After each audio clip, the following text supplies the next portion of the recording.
Now Hoyer. Looking left side, and he's got a man. It's Allen. And he'll be taken down, but not before he works it past the 50. A 10-yard pickup, and it's enough for a Patriot first down. I got a kick out of that one, partner. You and I talk often about trying to hide receivers in certain situations, but a guy of his size can't really hide him. But the tight end drag route, definitely an effective way to sneak him across the formation for an easy completion. Under pressure here, and down he goes. Sacked back at about the 43-yard line. Jabal Sheard. He's the one that got to him. He takes him down for a loss of 9. Defensive end gets in there that time. They were in a 4-3. What's the responsibility of the ends versus the tackles there, Charles? Well, most of the time when you talk about the ends, they're your pass rushers. They're the guys that you turn loose to try and get to the guy who's going to throw the football. The tackles, usually more of the run-stuffing variety. But the way this game is advanced, you're wanting a little bit of everything out of all of your guys. But let's just go ahead and break it down and make it simple. The guy who's the right defensive end versus a right-handed quarterback, that's the blind side. He's going after the quarterback. He's going to put him on the ground. And, partner, I think that was a great example that not all tight ends are created equal because everything was right. Got the completion, but he's not one of the more dynamic guys in the league. So even though he caught it, couldn't turn it into much more. Brady. Wide open, Julian Edelman. And he is tackled inside the 40, not quite to the 35. That his first catch so far. They've held him under wraps, but he's got a first down there. That's what we're used to seeing from him right there. Plays like that, why he's number 4 in the league in terms of receiving yardage. Able to make adjustments all along the way. Doesn't matter where he lines up, where he releases from. Working his way into the secondary, figures out defenses and finds weak spots in order to get open.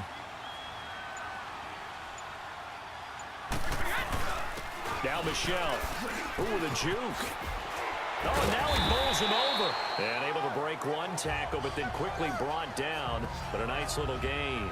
It'll be a pickup of 10 yards. And that'll bring up a second and just about a few inches here.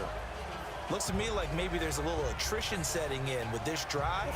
Because when you see that type of a run, I get the feeling the defense getting a little bit tired. And that's the last thing they need, especially when they look up at the scoreboard. Back now in Foxborough. We get set for the fourth quarter. Patriots have the lead. They also have the football.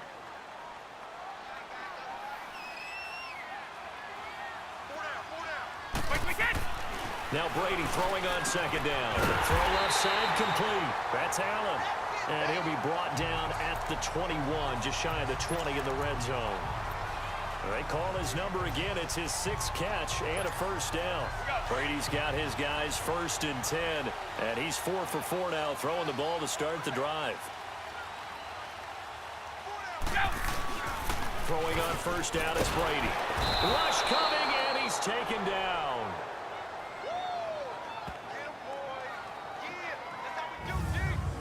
Sometimes I watch games and wonder why they use play fakes on certain passing situations because it's not going to fool anyone. I don't know if that was the case here, but the end result was the same. No one fooled. The quarterback was hit. So that complicates things a bit here. 18 yards to go now on second down. To throw, it's Brady. And he almost had it defensively. Could have been a game changer there in this second half. Instead, it's third down. First quarter, Charles, you really emphasized the importance of winning the turnover battle as a visiting team, as an underdog. They haven't forced a single turnover in this game. And right now they're losing, so no turnovers might lead to no victory. On third and long, it's Brady. Over the middle, that's caught by Hogan. And he's taken down, but not before reaching the 10-yard line. They're able to convert on third down, and that sets up a 1st and goal. Big hook up there, forced to throw it on third down. The connection's going to keep the drive alive and also keep the clock moving. Yeah, and from a defensive perspective, didn't get a sack, didn't knock the ball free, didn't break up the pass. The clock keeps running on you. You're in a dire situation now. He gets this down to the 3, but no further. Brought the power run out of the bag and got a couple extra yards with it. Good yardage on first down. Now can they punch it in on 2nd and goal?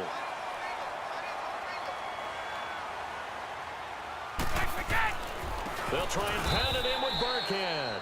And he is met in his tracks behind the line of scrimmage. It'll go as a loss of a yard, and it'll set up third down. Now, obviously, that's some good work there defensively, being able to stop them and bringing up a key third down.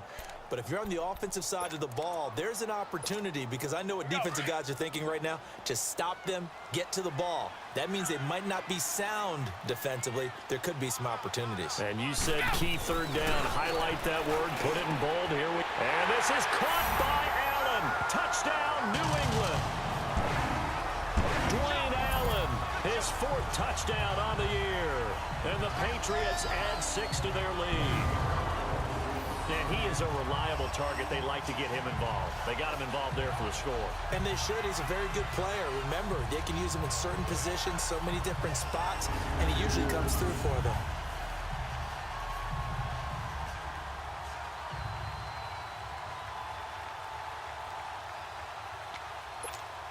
Extra point try for Gostkowski.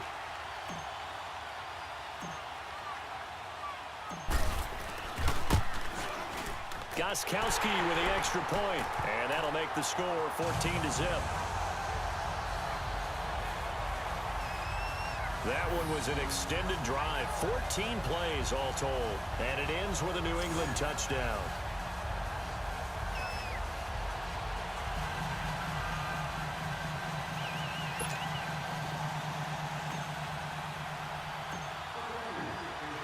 Gostkowski now out to kick it away. And this will be a touchback as that sails over the end line. The Colts now, their offense works their way back onto the field. The results for them so far not that great. Well, not good at all. 3 drives, 3 punts. Yeah, and now what you're doing is you're looking at your play sheet. You're trying to figure out what you're going against defensively. I wonder, are they showing them something they haven't seen or anticipated in practice, and maybe that's throwing them off? Or do they just have to go to a different play calling section and try and run some offense that way? Look, and the Colts come up now 1st and 10 at their 25-yard line. From the gun, here's Locke. Over the middle, complete. That's Mack.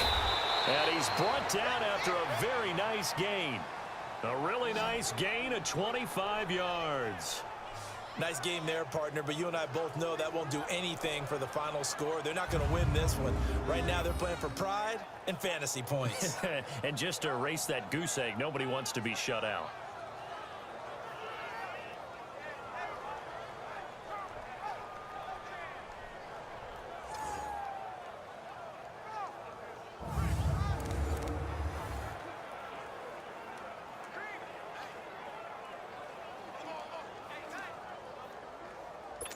Luck now, 5 straight completions here in this second half. 1st and 10.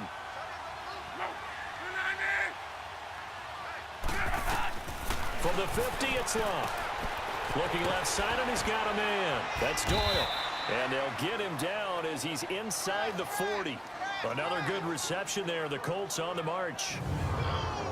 His position, and he's listed as a tight end, but he certainly doesn't run like one, and that's what we're seeing more and more coming into the league. Those guys who can run, make plays after the catch, and gain that additional yardage. And using that speed there to turn it into a pretty nice little gain. Back-to-back good plays have them on the move on 1st down.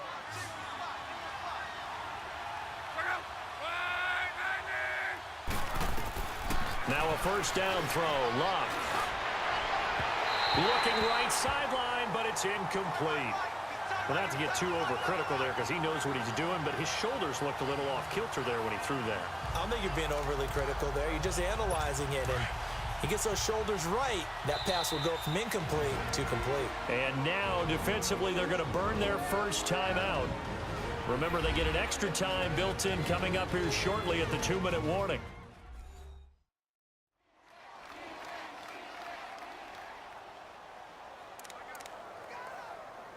They work again from the 38 on 2nd and 10.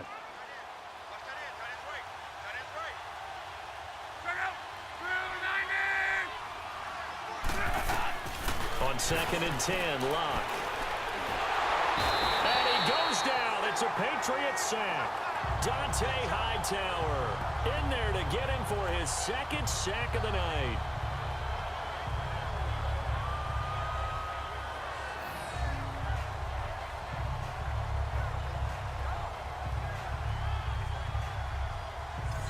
And now just 3 seconds before the 2-minute warning, they're going to call a timeout here defensively.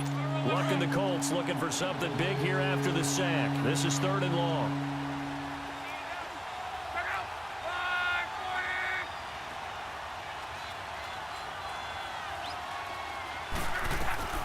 Out of the gun, Luck. Brought in over the middle by Grant. And he works it to the 30-yard line here, right at the 30. Time for a break.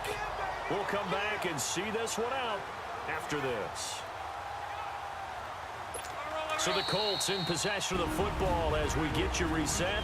And now we're going to get a timeout here called by the defense.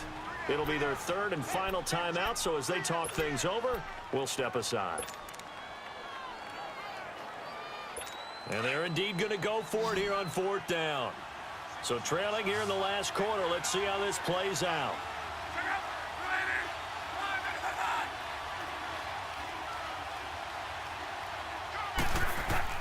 Got to try it here. He's back to throw. Got his man complete over the middle. That's Grant. And they'll get this one to about the 20-yard line.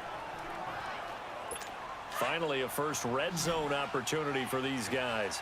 1st and 10 right at the 20.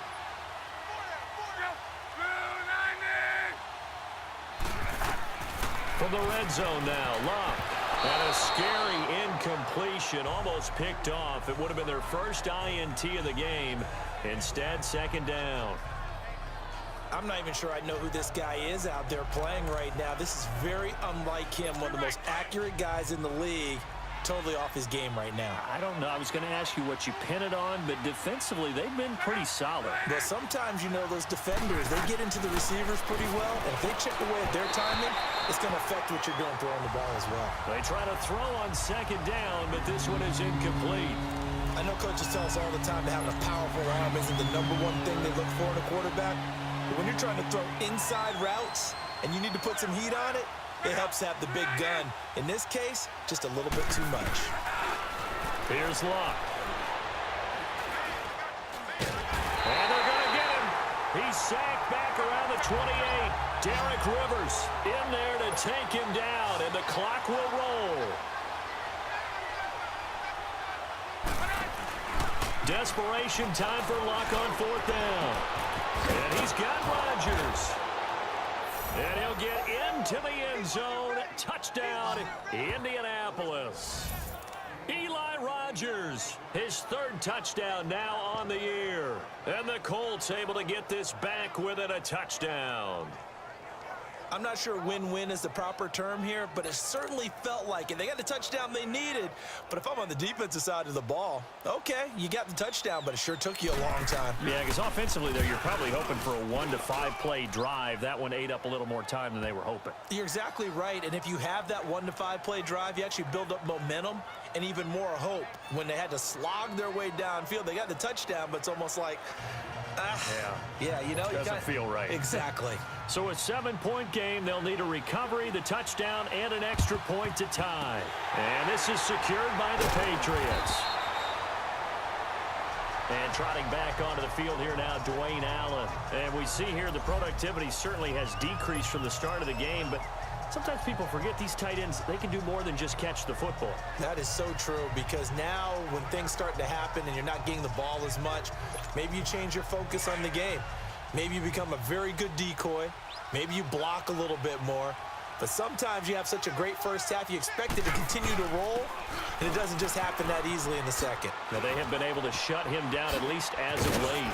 Uses the stiff arm. And they showed off the athletic juke. Good little gain there. Not a whole lot of real estate, but a nice carry.